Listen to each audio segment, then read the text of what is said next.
the state television company Western Armenia represent the most important news for today.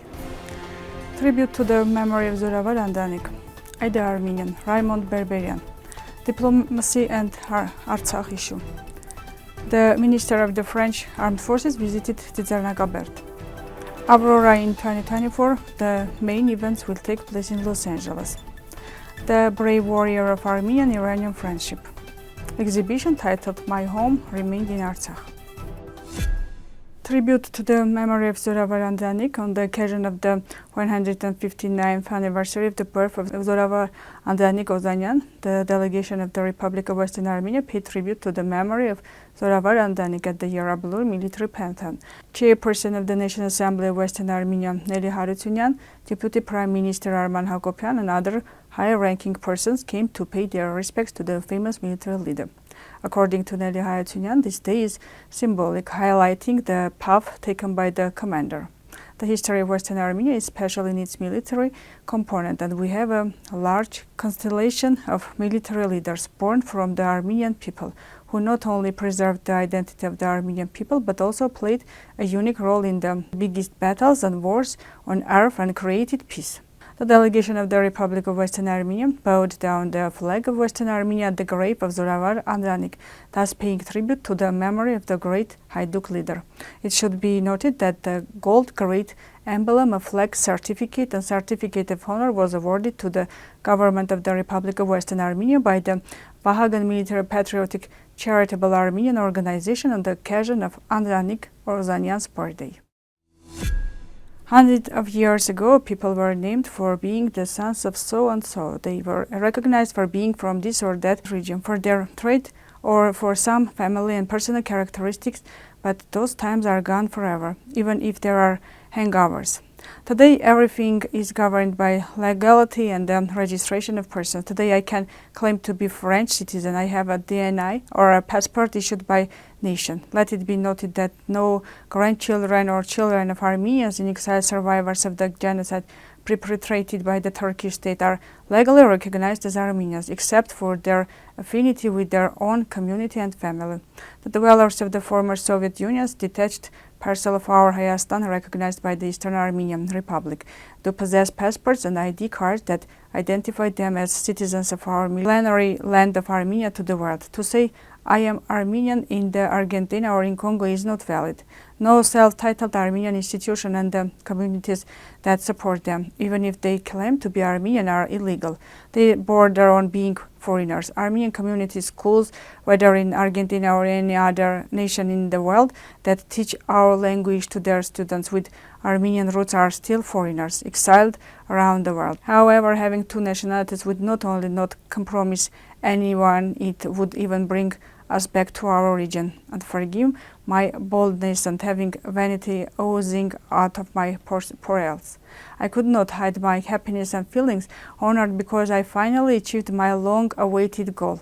After having rolled my backpack, insisting for 40 years before different ambassadors of the former Soviet Armenian Republic, claiming for a documentation that points out my origins, a paper that identifies me as a son of my ancestral lands, usurped by Turkey. Today I can proudly say that this document is already in my hand, and I am a citizen of the Western Armenian Republic that encompasses the millenary Hayastan. The roots of my ancestor belong to me again, and it is a reality, not a promise wrapped in imperishable dreams. Let us keep in mind that Hayastan, Western Armenia, embraces all of us Armenians scattered throughout the world, children and grandchildren of our immortal blood. Today, more than ever, my longed-for dream has taken shape and is vivid and real. Today, we have a voice to join with other brothers and sisters to demand our postponed rights. The more numerous we are, the sooner we will stop the wave that has paralyzed us and cast us adrift. We have the laws and agreements in force signed in our favor. All that is lacking in support and trust, whatever their political leanings and religious faith of the world Armenian community. Western Armenia, our Hayastan, must take priority. This is our last battle to face. Triumph awaits us. It will open the gates of the world, and with it we will have avenged our martyrs and returned to the tree of lost birds. Western Armenia is the only structure in the Armenian legally able to represent and defend the interests of all Armenians of the world. Raymond, Berberyan.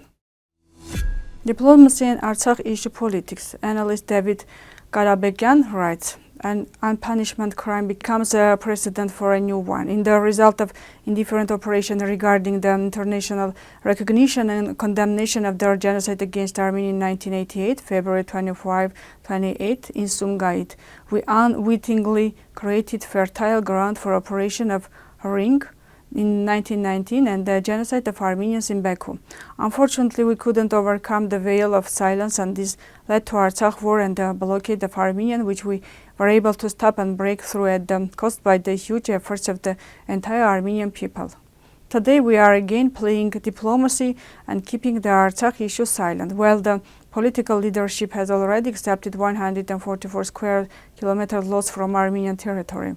After the tragic events in Artsakh and the Armenian pogroms on the right and left banks of the Kur River, the conflicts in Transnistria took place, and then the conflicts in Chechnya, the Georgian South Ossetian and Georgian Abkhazian conflicts, the conflicts in Uzbekistan, Tajikistan, the escalation of tension in Kyrgyzstan, the conflicts in the former Yugoslavia. The Soviet Union and the socialist camp collapsed, and with them the bipolar world and the two-block containment system. About 60 million people were forcibly displaced in the territory of the former USSR. It is difficult to judge whether Artsakh and the injustice towards it became the cause of the global explosion. Rather, it became a detonation of, in medical terms, a locus minority, which is a weak point through which all the diseases of the body were revealed. The Ministry of French Armed Forces Sébastien Lecoreu on his X page referred to his visit to Tsitsernakaberd, the memorial complex for the victims of genocide against Armenia. Protecting peace in Armenia today also means paying tribute to the memory of the children of Armenians who left their country to join France and defend it, he wrote.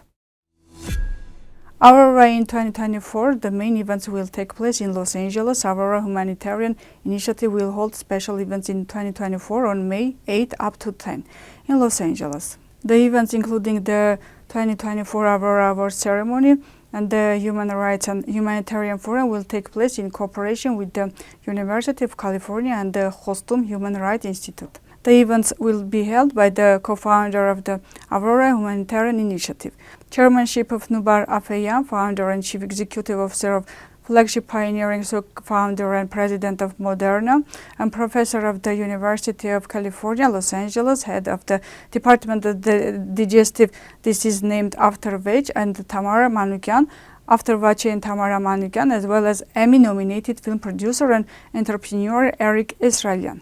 In 2024, the Aurora Awards events in Los Angeles will give guests and attendees the opportunity to show their gratitude to those who go above and beyond to help those in need. Vote hope that this will inspire people to turn that gratitude into action by joining us and becoming part of this global movement for the benefit of the common good, said event co-chair Eric Israelian. By shining a light on the humanity which often manifests itself in the most difficult times, our goal is to raise awareness in the United States and around the world about the ordinary people who are driven to extraordinary actions by a sense of compassion and justice. The Forum on Human Rights and Humanitarianism and other events will bring together leading experts in the field to hold meaningful discussions on various issues: gender justice, education, artificial intelligence, climate change, global health crisis, etc. Ephraim Davtyan, who was born more than a century and a half ago in Ganzak, province of Armenia, in an Armenian environment, was destined to become one of the brave warriors of Armenian freedom struggle and warrior of the Armenian-Iranian friendship at the beginning of the 20th century. Young Ephraim also embodied with an instable desire to help Western Armenians and enlisted in the Armenian freedom struggle. Ephraim Davtyan, with his squad, joined the armed group of one of the prominent figures of the Armenian national liberation struggle, Sarkis Kukunyan, and under his leadership participated in the famous raid towards the land. The harsh prison years were followed by a harsh relegate in the Siberia. However, Ephraim Davtyan manages to escape and take refuge in Persia. The most active period of Ephraim Davtyan's life and revolutionary activity begins and unfolds in Persian Armenia. The Khanasor raid is followed by a relatively quiet period of activity when Yerevan also manages to raise a family. The already recognized military figure was destined to become in 1905-1911 one of the organizers and leaders of the Iranian constitutional revolution. Yerevan Khan received not only high honors but was also appointed to high positions in Iran. This is how the life of the hero of the Armenian and Iranian peoples ended. The conspiratorial ballet took away the dread of the life of devotee of the liberation struggle and warrior of Armenian-Iranian friendship, but his name and work will be presented in the pages of the history of both nations. The photo exhibition My Home in Artsakh opened at the Alexander Tamanyan National Museum Institute of Architecture, which will last until the end of March. The event was organized with the efforts of Mark Grigoryan, Alexandra Livergand, Yan Shenkman, Zhenya Yengibaryan, and Nina Iskandaryan.